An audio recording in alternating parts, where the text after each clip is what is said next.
In a world where DBD is becoming increasingly monotonous, the popular content creators from it come to look for an actually entertaining game to play, with a dev team that actually cares about their product, and that brings us to Deceive Inc. Okay, Deceive Inc. is nothing like DBD, by the way. I just think it's funny that two fairly prolific members of DBD's community have mentioned the game and their interest in it. So honestly, whilst you aren't here to hear about DBD, I do hope that losing their most profitable content creators could cause them to finally start making positive changes. But enough of that. Let's talk about the actually fun game. Deceive Inc. released this year, 2023 in case you weren't aware, and I have to say it is a lot of fun. But it also has a lot of problems that I do hope the developers intend to iron out. Now, let's begin with the core gameplay. Every player is spawned into an environment filled with NPCs. You start off disguised as a random one. All the players have the same objective of locating 3 vault terminals, deactivating them, and escorting the briefcase out of the building. The person who leaves with the briefcase is the winner. Simple. Yeah, alright, cool. Well, that's the other win condition. Rather than winning that match with killing everyone. Most interactions in the game require a currency called intel, which you can collect around the map in a large abundance, and you then use that intel to hack doors or safes and other things that you'll find. Sometimes you need to be disguised as certain people to be permitted into certain areas, and the more powerful the person you are, then the lesser of that person there usually is on the map, making it slightly riskier to pretend to be them. There are also mini coloured safes corresponding to the rooms you'll find them in, and also the rarity of the item you'll find inside. What you find inside the safe is set in the lobby by you, so there isn't any major luck in collecting loot. It's always in the same place and it's always the same thing. This does help the game stray a little from the battle royale genre which we're all sick and tired of. In the game's current state, there are 9 agents. I'll do a quick explanation of them, albeit a few may be somewhat shallow because I haven't played every agent to too much extent. Chavez is an agent equipped with a revolver for strong mid-range fights.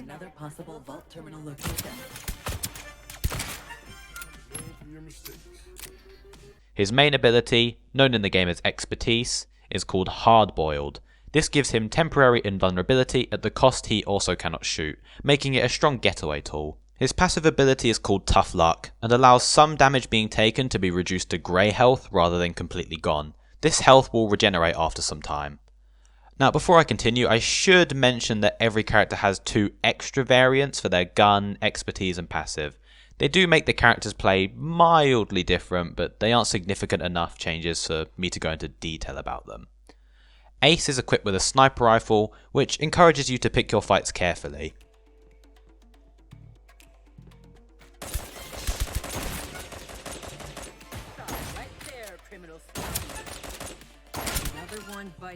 Her expertise, Queen's Gaze, is the ability to track a player that she is either locked onto with a fully charged shot, or a player she has previously hit.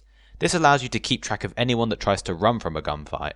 Finally, her passive, Diamond's Bet, just makes her charged shot deal more damage. Squire wields a suppressed pistol in combat, which also excels at mid-range.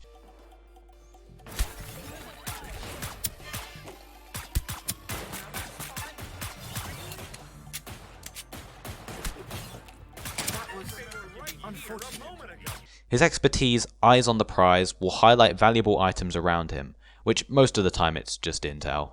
His passive, Always Ready, gives him a speed burst whenever he is damaged. Madame Shu is in possession of an automatic crossbow, which is decent at short range, mostly due to its high fire rate, compared to the other weapons that do rely more on accuracy.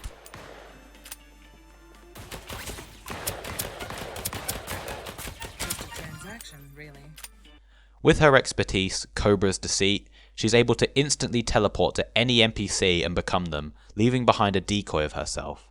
Her passive, Viper's Knowledge, pings anybody that breaks cover within her vicinity. Breaking cover is when someone is no longer disguised as an NPC and rather looks like their actual agent. Hans has a shotgun on his wrist.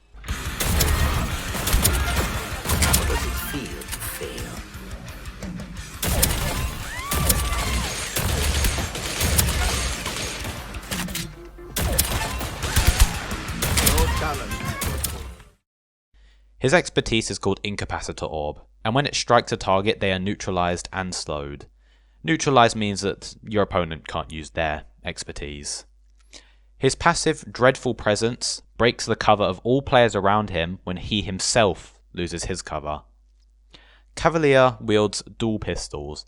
Now, this game is not like Call of Duty, and guns are always 100% accurate, so once again she is another mid-range fighter, despite having dual pistols. Even though she is a mid-range fighter, I still recommend taking your fights a bit closer than usual due to her passive Tiger's Leap. This allows you to unleash a charged melee attack, causing you to lunge forward at your opponent, closing some of the distance you may have.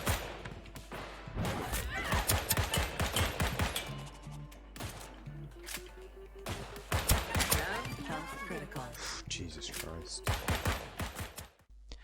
Finally, her expertise is called Investigation. It highlights all objects that have previously been interacted with, and if you scan them, it will reveal the location of the player who used them.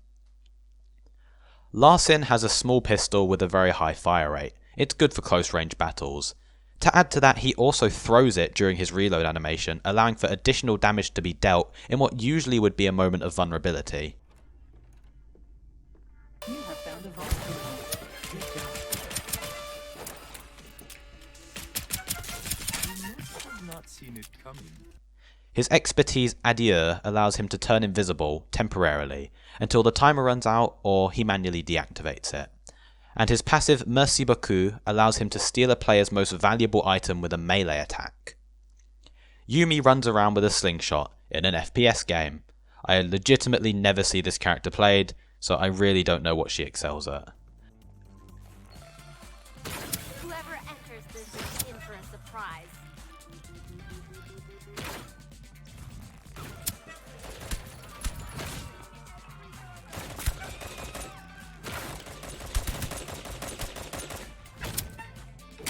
There you go. Her expertise allows her to fire an EMP blast, which slows rivals within it, and her passive Quick Fix allows her gadgets to regenerate faster.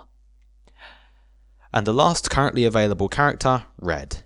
She is equipped with an automatic assault rifle, making her a good pick for people who suck at aiming.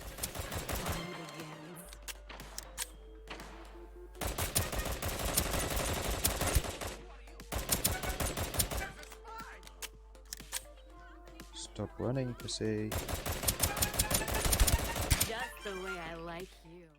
Her expertise, Succubus's Kiss, is too fucking complicated to explain, so you read it for yourself. Finally, her passive, Makeover, gives her damage resistance after getting back into a disguise, also known as getting into cover. Okay.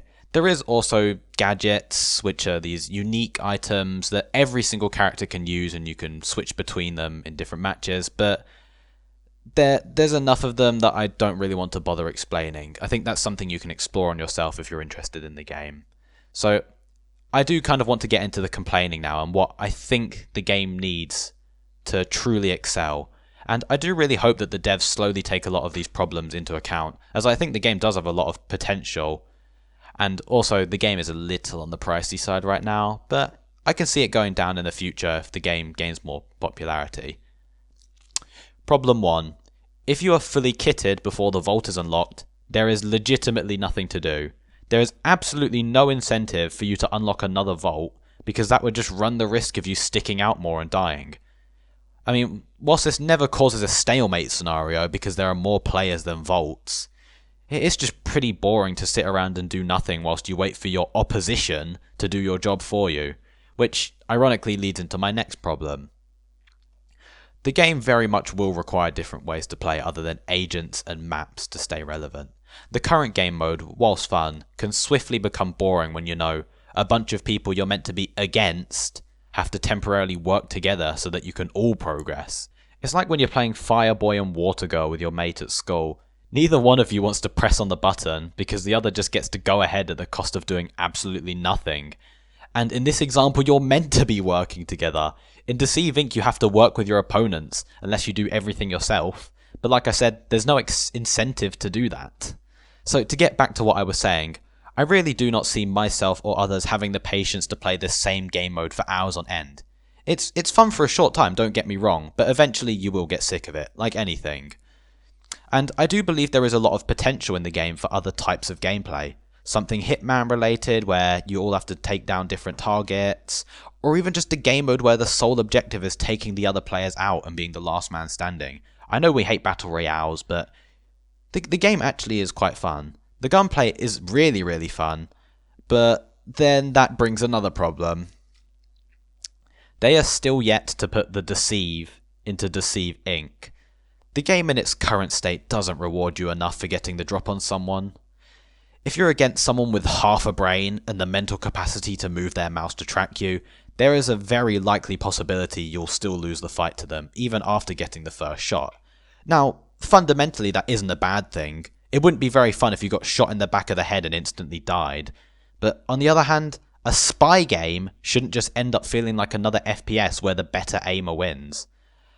I think, kind of like Larsen's passive ability to steal items from players with a melee, there should be some universal in-match incentive that should encourage you to get the drop on people and reward you with something other than just eliminating them.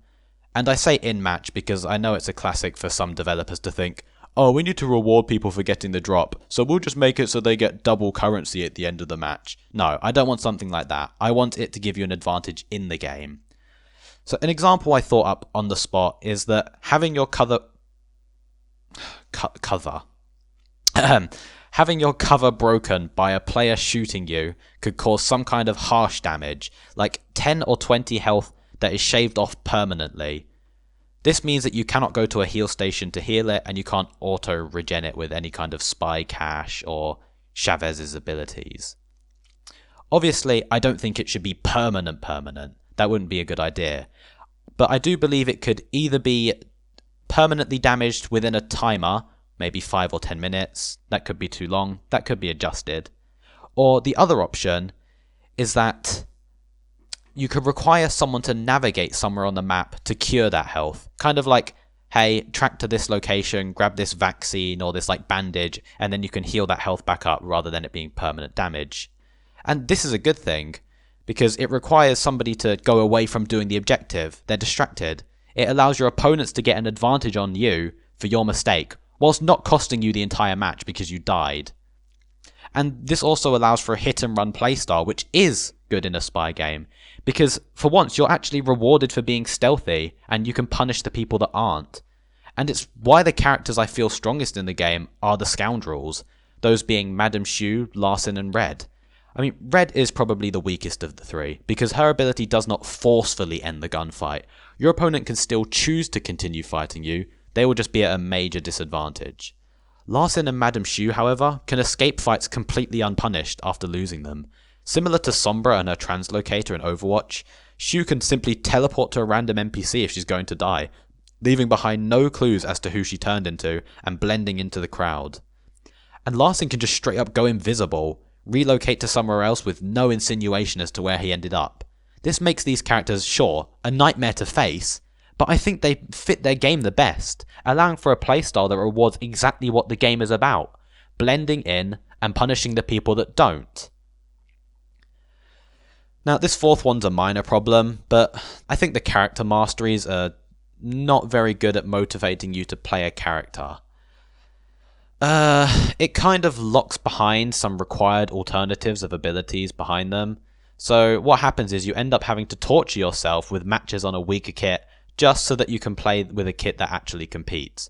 Ace is a decent example. Her expertise, the one that allows you to track someone, honestly just kind of sucks. Especially when you compare it to an alternative of her ability that you have to unlock from playing her, in which you can immediately cast Vulnerable on someone that you hit. This allows her to two-shot kill people with her sniper, provided you have good accuracy. I mean, this is undeniably better, but you still have to play her a while to unlock it. So you're just stuck with the garbage ability until you force your way through it and unlock the functioning one. And, you know, I don't have a suggested solution to this. I'm simply saying that it just appeals more to me as a player to go and play a character that I know is good and that I know I can have fun with, than force myself to play a bad one until I feel like I can compete with them. Another excuse is also that I just suck at the game and I'm using it wrong, which I would completely understand that. It's a justification. Alright, and my fifth and final problem can quite easily be displayed in this one clip. Thanks. I mean, If you do steroids and you don't like lift crazy, you'll just get all the bad side effects of acne, heart problems, all that stuff, years off your life, and none of the benefits. So, Well, I going won't to the- purposely take steroids, but I might accidentally when I buy a protein shake from the gym. There's 3 people there! I just had to 1v3 and I killed 2 of 300 them people. and died to the third guy. Yeah, it's third partying. I have no idea how they're going to solve this one, but honestly, it's more profitable to just avoid gunfights and eliminating your opposition in the current game state, because the moment one fight starts, everyone flocks to it, and the winner is simply the last person to show up. I think fighting and eliminating players is a good thing. That should always be encouraged. But when every fight you take just ends up with another person showing up and killing you straight after, it makes you just want to play in the boring aforementioned way of just idling, doing nothing until you steal the briefcase right at the end and win. And once again, this only furthers my point that Shu and Larson are the strongest characters in the game, because unlike everyone else, they're immune to third parties. They can get a kill and use their expertise to get the hell out before someone comes and tries to clean up the mess. Those two characters make eliminating others an objective, and everyone knows that in a game with guns, padding your KD will always be more fun than playing the objective. So help make sure that taking gunfights in the game is worth a player's effort, and people will enjoy playing it more. But despite all my complaints, this game is the most fun I've had in a long while, and I really hope it stays relevant. The developers do need to iron out all of the problems just to make sure that this game stays enjoyable to play. But honestly, I really do recommend this game.